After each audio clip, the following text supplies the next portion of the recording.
मेरे प्यारे देशवासियों नमस्कार। আমার প্রিয় দেশবাসী নমস্কার। মনের কথার এটি ৯১তম এপিসোড। আমরা আগে এত সব কথা বলেছি, ভিন্ন ভিন্ন বিষয় নিয়ে নিজের বক্তব্য ভাগ করে থাকি, কিন্তু এবারের মনের কথা অত্যন্ত বিশেষ। এর কারণ এবারের স্বাধীনতা দিবস। যখনই ভারত তার স্বাধীনতার ৭৫ বছর পূর্ণ করবে, আমরা সবাই অত্যন্ত অদ্ভুত এবং ঐতিহাসিক মুহূর্তের সাক্ষী হতে চলেছি। ঈশ্বর এভাবে আমাদের বড় সৌভাগ্য দান করেছেন। আপনারাও ভাবুন, যদি আমরা পরাধীনতার সময়ে জন্মগ্রহণ করতাম, তাহলে এই দিনটির কল্পনা আমাদের জন্য কেমন হতো। দাসত্ব থেকে মুক্তির সেই ছটফটানি, পরাধীনতার শৃঙ্খল থেকে মুক্তির সেই আকাঙ্ক্ষা কত না তীব্র ছিল। সেই দিনগুলিতে আমরা প্রতিদিন লক্ষ লক্ষ দেশবাসীকে স্বাধীনতার জন্য লড়তে, যুঝতে, আত্মবলিদান করতে দেখতাম। তখন আমরা হয়তো প্রতিদিন ভোরে এই স্বপ্ন নিয়ে জেগে উঠতাম যে আমার ভারত কবে স্বাধীন হবে। আর হয়তো আমাদের জীবনেও সেই দিন আসতো যখন বন্দে মাতরম এবং ভারত মাতার জয় বলে আমরা পরবর্তী প্রজন্মের স্বার্থে নিজেদের জীবন সমর্পণ করে দিতাম, যৌবন উৎসর্গ করে দিতাম। বন্ধুগণ, ৩১শে জুলাই অর্থাৎ আজকের দিনেই আমরা সমস্ত দেশবাসী শহীদ উধম সিংজির আত্মবলিদানকে প্রণাম জানাই।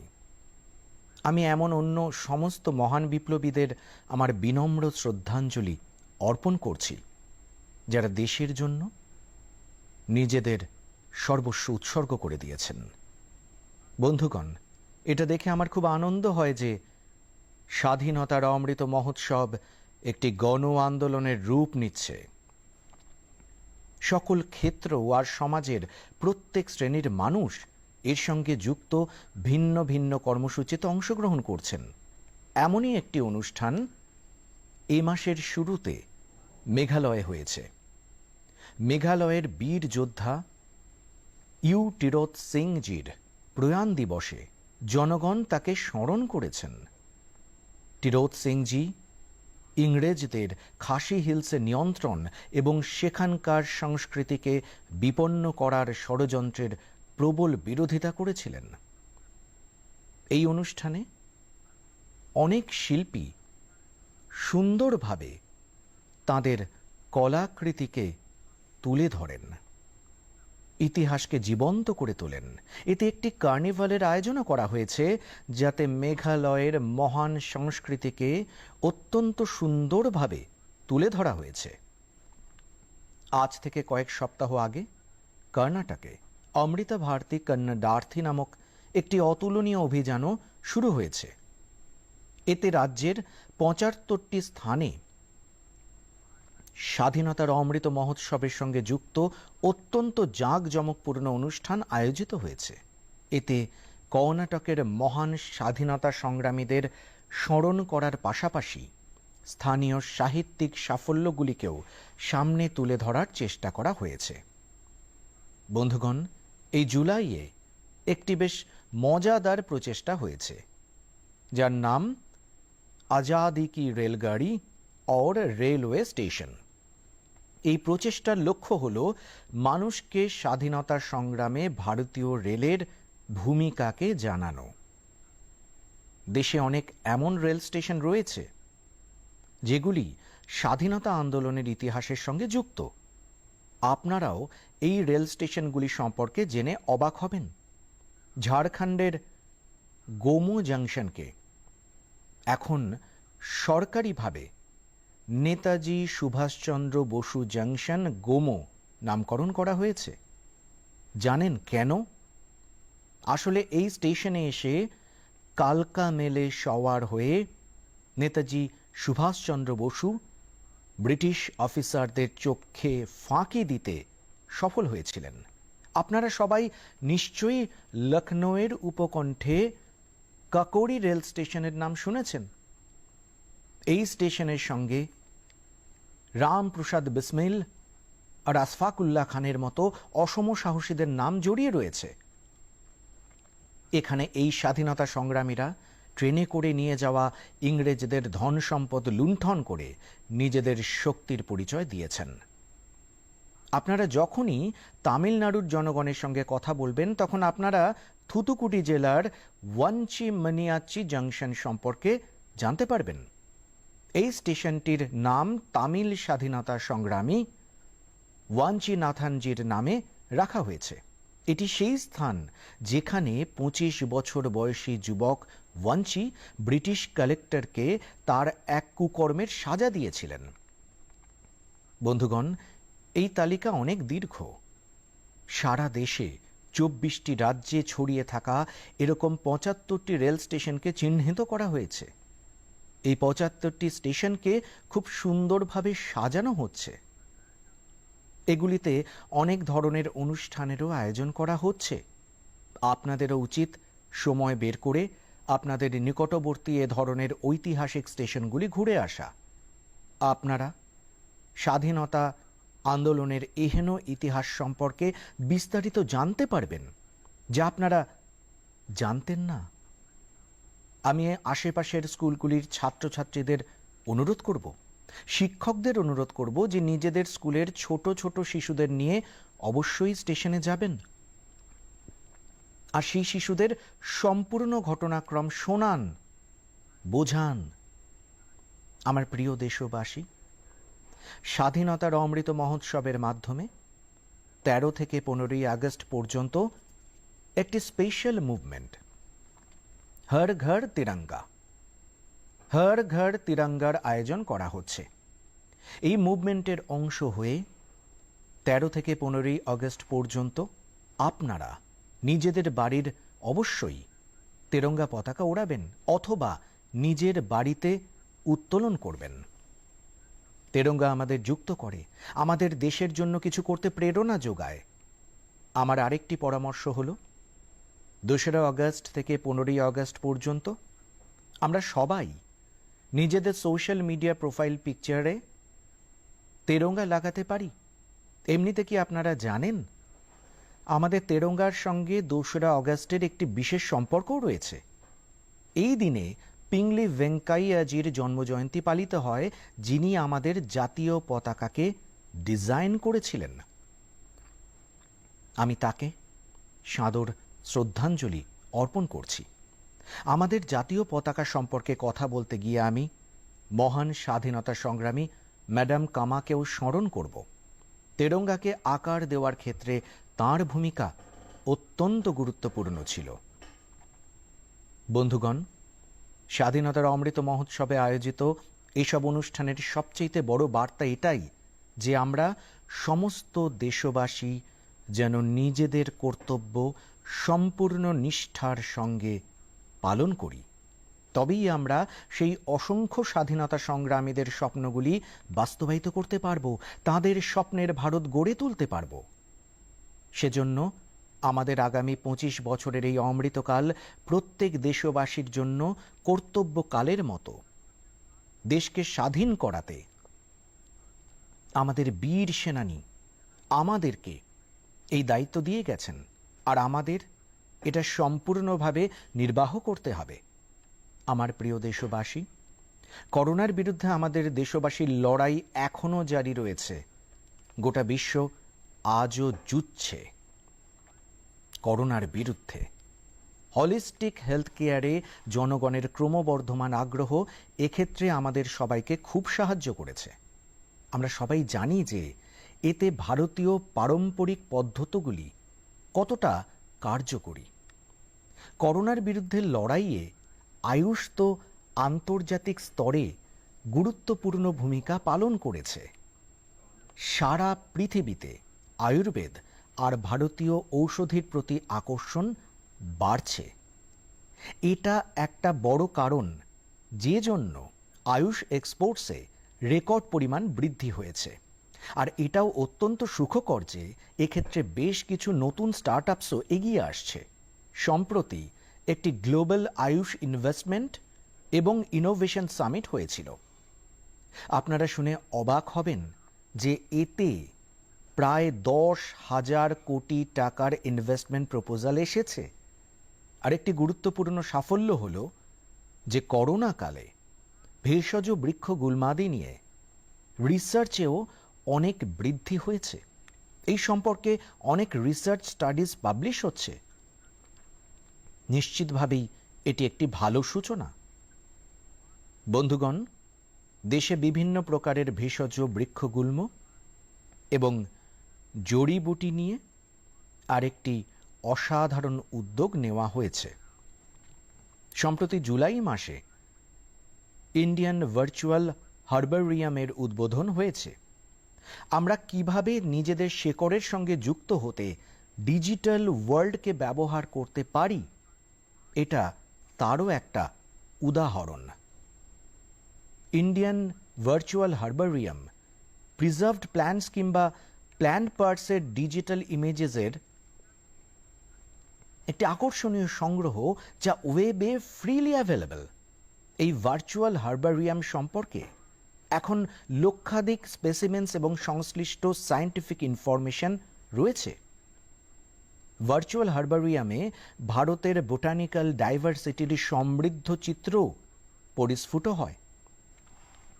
আমার বিশ্বাস, গভীর বিশ্বাস, ইন্ডিয়ান ভার্চুয়াল হার্বারিয়াম ভারতীয় বৃক্ষগুল্ম নিয়ে রিসার্চের ক্ষেত্রে একটি ইম্পর্ট্যান্ট রিসোর্সে পরিণত হবে। আমার প্রিয় দেশবাসী, মনের কথা অনুষ্ঠানে আমরা প্রত্যেকবার দেশবাসীর এমন সব সাফল্য নিয়ে আলোচনা করি যা আমাদের মুখে মিষ্টি হাসি ছড়িয়ে দেয়।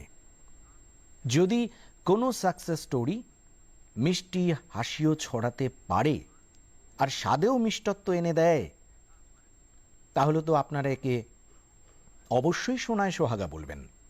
আমাদের কৃষকরা ইদানিং মধু উৎপাদনে এমনই সাফল্য অর্জন করছেন। মধুর মিষ্টত্ব আমাদের কৃষকদের জীবনকেও বদলে দিচ্ছে, তাদের আয়ও বাড়িয়ে দিচ্ছে। হরিয়ানার যমুনানগরে এক মৌমাছি পালনকারী বন্ধু থাকেন, সুভাষ কম্বজি। সুভাষজি বৈজ্ঞানিক পদ্ধতিতে মৌমাছি পালনের প্রশিক্ষণ নিয়েছেন। তারপর তিনি মাত্র 6টি বাক্স নিয়ে নিজের কাজ শুরু করেছিলেন। আর আজ তিনি প্রায় 2000 বাক্সে মৌমাছি পালন করছেন। তার মধু অনেক রাজ্যে সাপ্লাই হয়। জম্মুর পল্লী গ্রামের বিনোদ কুমারজিও 1500-এর বেশি কলোনিতে মৌমাছি পালন করছেন। তিনি গত বছর রানী মৌমাছি পালনের প্রশিক্ষণ নিয়েছিলেন। এই কাজের মাধ্যমে তিনি বছরে 15 থেকে 20 লক্ষ টাকা উপার্জন করছেন। কর্ণাটকের আরেকজন কৃষক হলেন মধুকেশ্বর হেগড়েজি।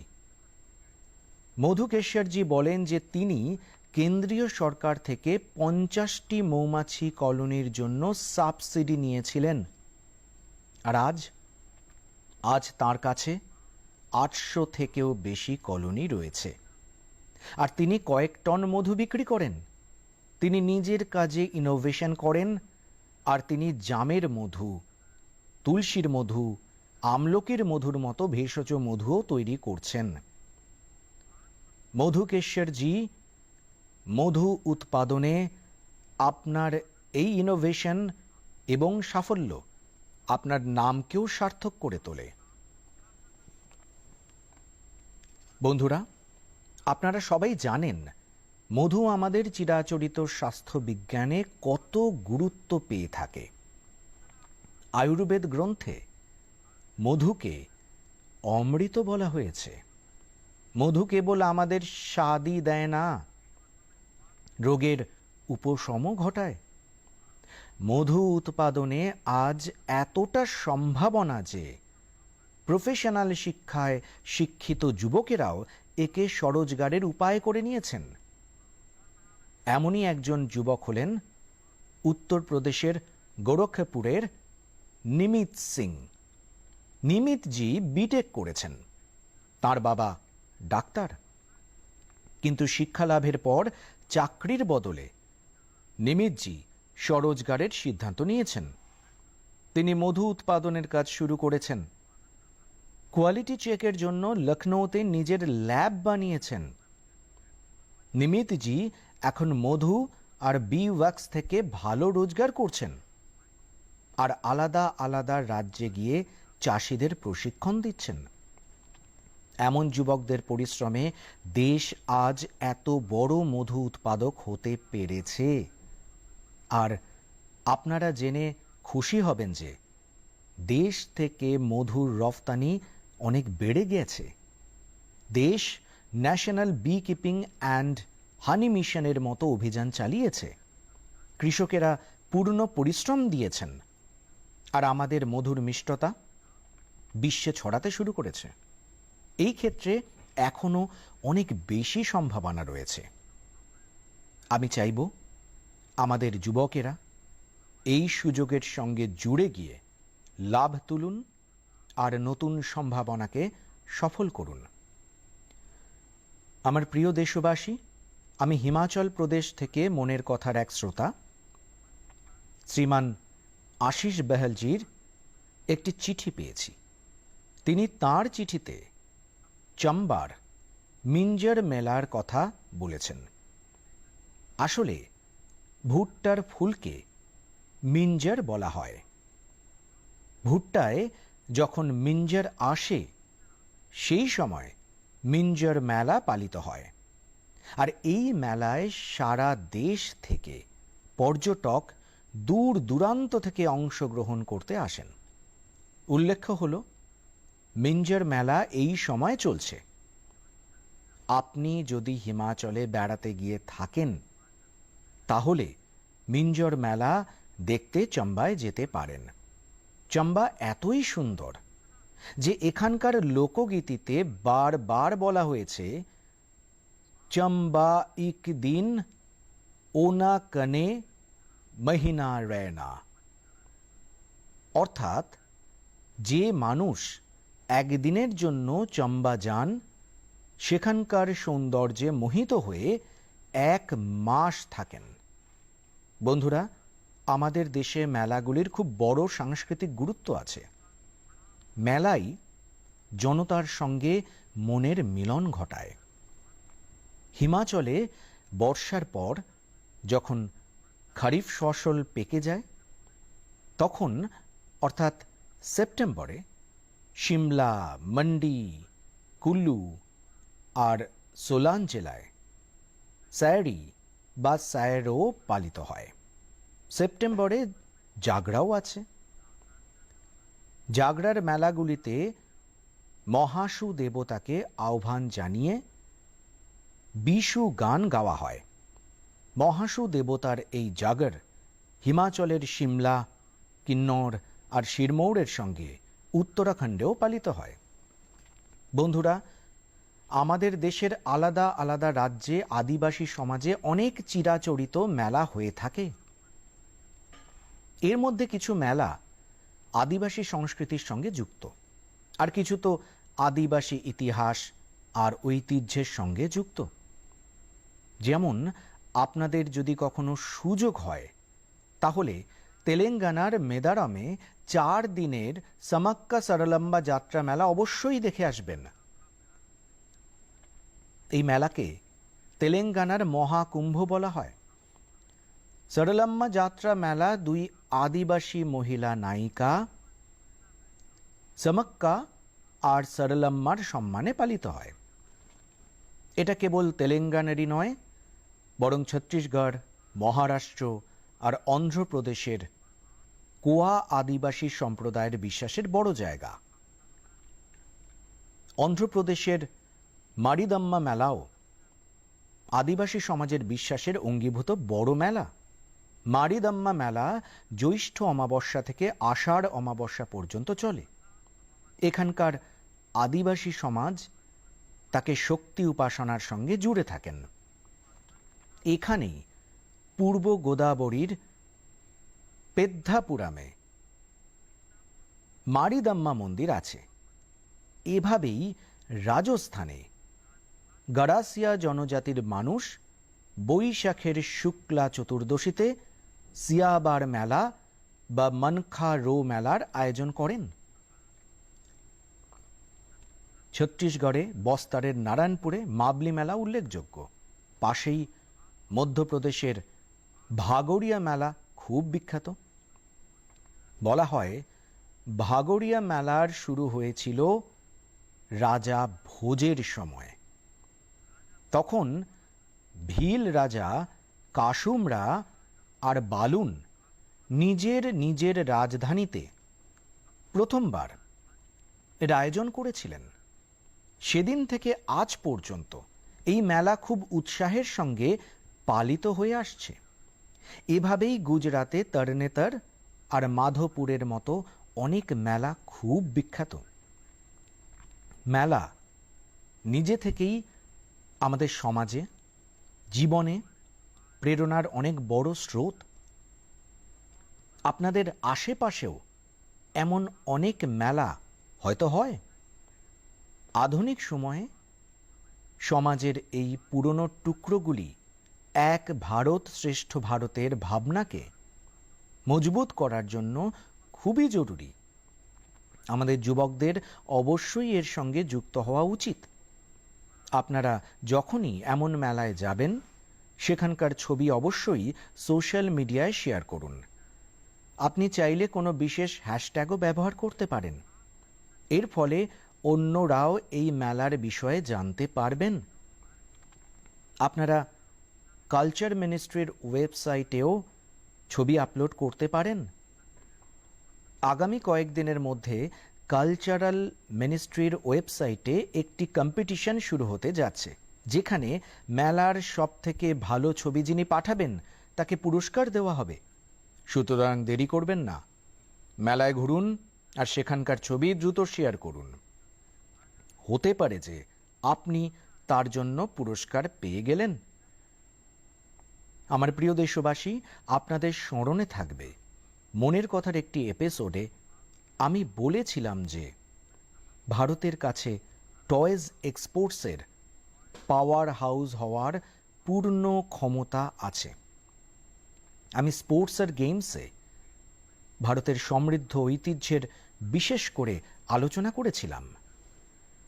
ভারতের স্থানীয় খেলনা পরম্পরা আর প্রকৃতি দুটোরই অনুরূপ হয়, ইকো ফ্রেন্ডলি হয়। আমি আজ আপনাদের সঙ্গে ভারতীয় খেলনার সাফল্যের কথা শেয়ার করব। আমাদের ইয়ংস্টার্স, স্টার্টআপস আর এন্টারপ্রেনিয়ার্সদের শক্তিতে আমাদের টয় ইন্ডাস্ট্রি যা করে দেখিয়েছে, যে সাফল্য অর্জন করেছে, তা কেউ কল্পনাও করতে পারেনি। আজ যখন ভারতীয় খেলনার কথা হয়, তো চারদিকে ভোকাল ফর লোকালের গুঞ্জন শোনা যায়। আপনাদের এ কথা জেনে ভালো লাগবে যে এখন ভারতে বিদেশ থেকে আসা খেলনার সংখ্যা লাগাতার কমে যাচ্ছে। আগে যেখানে ৩,০০০ কোটি টাকার বেশি খেলনা বাইরে থেকে আসতো, এখন তার আমদানি ৭০% কমে গেছে। আর সবচেয়ে বেশি খুশির কথা হলো, এই সময়ে ভারত ২,৬০০ কোটি টাকার বেশি মূল্যের খেলনা বিদেশে রফতানি করেছে, যেখানে আগে ৩০০ থেকে ৪০০ কোটি টাকার খেলনাই মাত্র ভারত থেকে বিদেশে রফতানি হতো। আর আপনারা তো জানেনই, এসব হয়েছে করোনাকালে। ভারতের টয় সেক্টর নিজেকে ট্রান্সফর্ম করে দেখিয়ে দিয়েছে। ইন্ডিয়ান ম্যানুফ্যাকচারাররা এখন ইন্ডিয়ান মাইথোলজি, হিস্ট্রি আর কালচারের উপর ভিত্তি করে খেলনা বানাচ্ছে। দেশের জায়গায় জায়গায় খেলনার যে ক্লাস্টার্স আছে, খেলনা বানানোর যেসব ছোট ছোট উদ্যোগী আছে, তাদের খুব লাভ হচ্ছে। এই ছোট উদ্যোগপতিদের বানানো খেলনা সারা বিশ্বে যাচ্ছে। ভারতের খেলনা নির্মাতারা বিশ্বের প্রধান গ্লোবাল টয় ব্র্যান্ডসদের সঙ্গে জোট বেঁধেও কাজ করছে। আমার এটা বড় ভালো লেগেছে যে আমাদের স্টার্ট আপ সেক্টরও খেলনার জগতে নজর রাখছে। তারা এই ক্ষেত্রে বেশ মজার কিছু কাজও করছে। বেঙ্গালুরুতে সুমি টয়েজ নামের স্টার্ট আপ ইকো ফ্রেন্ডলি খেলনায় ফোকাস করছে। গুজরাতের আর্কিড জু company AR based flash cards আর এআর বেসড স্টোরি বুকস বানাচ্ছে। পুনের কোম্পানি ফানভেনশন লার্নিং খেলনা আর অ্যাক্টিভিটি পাজলসের মাধ্যমে সায়েন্স, টেকনোলজি আর ম্যাথসে বাচ্চাদের আকর্ষণ বাড়াতে সচেষ্ট আছে। আমি খেলনার জগতে দারুণ কাজ করছে এমন সব ম্যানুফ্যাকচারার্সদের, স্টার্ট আপসদের অনেক অনেক অভিনন্দন জানাচ্ছি। আসুন, আপনারা সবাই আসুন, আমরা সবাই মিলে ভারতীয় খেলনা বিশ্বজুড়ে আরও বেশি জনপ্রিয় করি। তার সঙ্গে সঙ্গে অভিভাবকদের অনুরোধ করব যে বেশি বেশি করে ভারতীয় খেলনা, পাজলস আর গেমস কিনুন। বন্ধুরা, ক্লাসরুম হোক বা খেলার মাঠ, আজ আমাদের যুবকেরা প্রত্যেক ক্ষেত্রে দেশকে গর্বিত করছে। এই মাসে পিভি সিন্ধু সিঙ্গাপুর ওপেনের খেতাব প্রথম জিতেছে। নীরজ চোপড়াও নিজের দারুণ খেলা প্রদর্শন বজায় রেখে ওয়ার্ল্ড অ্যাথলেটিক্স চ্যাম্পিয়নশিপে দেশের জন্য সিলভার মেডেল জিতেছেন। আয়ারল্যান্ড প্যারা ব্যাডমিন্টন ইন্টারন্যাশনালে আমাদের খেলোয়াড়রা 11টি পদক জিতে দেশের মান বাড়িয়েছেন। রোমে অনুষ্ঠিত ওয়ার্ল্ড ক্যাডেট রেসলিং চ্যাম্পিয়নশিপে ভারতীয় খেলোয়াড়েরা দারুণ খেলা উপহার দিয়েছেন। আমাদের অ্যাথলিট সুরজ তো গ্রেকো রোমান ইভেন্টে কামাল করে দিয়েছেন। তিনি 32 বছরের লম্বা অবকাশের পর এই ইভেন্টে রেসলিংয়ের গোল্ড মেডেল জিতেছেন। খেলোয়াড়দের জন্য তো এই গোটা মাসটাই অ্যাকশনে ভরপুর ছিল।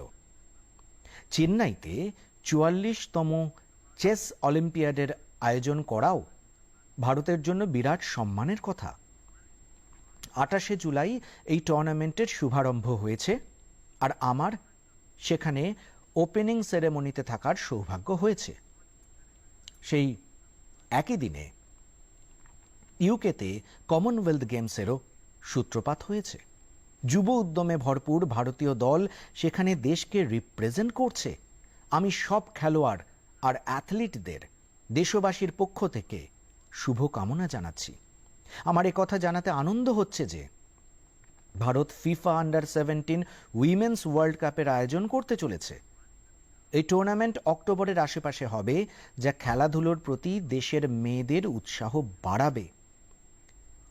বন্ধুরা, কিছুদিন আগে দেশ জুড়ে দশম ও দ্বাদশ শ্রেণীর পরীক্ষার ফলাফল ঘোষিত হয়েছে। আমি সেই সকল স্টুডেন্টসদের অভিনন্দন জানাচ্ছি যারা নিজেদের কঠিন পরিশ্রমে আর অধ্যাবসায়ে সাফল্য অর্জন করেছেন। মহামারী চলার কারণে গত 2 বছর খুবই চ্যালেঞ্জের ছিল। এই পরিস্থিতিতেও আমাদের যুবকেরা যে সাহস আর সংযমের পরিচয় দিয়েছেন তা অত্যন্ত প্রশংসার। আমি সকলের সোনালী ভবিষ্যৎ কামনা করি। আমার প্রিয় দেশবাসী, আজ আমরা স্বাধীনতার 75 বছরে দেশের যাত্রার সঙ্গে নিজেদের আলোচনাও শুরু করেছিলাম। পরের বার আমরা যখন মিলিত হব তখন আমাদের আগামী 25 বছরের যাত্রা শুরু হয়ে গিয়েছে। নিজেদের বাড়িতে আর নিজেদের ঘরে আমাদের প্রিয় তেরঙ্গা যাতে ওড়ে, তার জন্য আমাদের সবাইকে একজোট হতে হবে। আপনারা এইবার স্বাধীনতা দিবস কিভাবে পালন করলেন, বিশেষ কিছু করলেন কিনা, এটাও অবশ্যই আমাকে জানান। পরের বার আমরা নিজেদের এই অমৃত পর্বের আলাদা আলাদা রঙের বিষয়ে কথা বলবো। আর ততদিনের জন্য আমাকে অনুমতি দিন। অনেক অনেক ধন্যবাদ। बहुत बहुत धन्यवाद।